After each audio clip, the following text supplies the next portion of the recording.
பே பண்ணுறது அவ்வளோ முக்கியம், அவசியம்.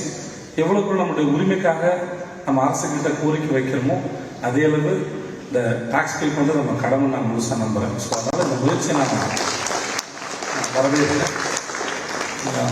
அப்புறம் எனக்கு ரொம்ப நாள் மனசில் இருக்கிற ஒரு பெரிய இது சார், கஷ்டப்பட்டு வந்து சம்பாதிச்சு டாக்ஸ்லாம் கட்டுறோம், ஏதாவது பெனிஃபிட் தான் நல்லாயிருக்கும் சார். இன்சூரன்ஸ் மாதிரி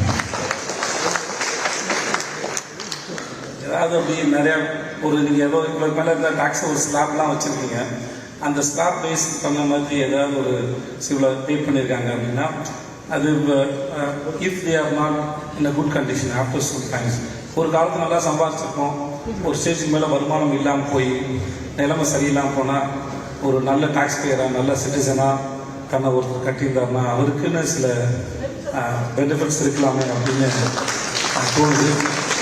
அதனால் அதையும் கொஞ்சம் நீங்கள் கன்சிடர் பண்ண கேட்டுக்கிறேன். மற்றபடி என்னோடய ஷூட்டிங் நடுவில் இருந்து வந்தேன், நான் இங்கேருந்து திரும்பி திருச்சிக்கு போகணும். உங்கள் எல்லாரையும் சந்திச்சது பெருமகிழ்ச்சி. நன்றி. தமிழ் தாய் பாடி ஆரம்பிச்சது எனக்கு ரொம்ப சந்தோஷம். நன்றி.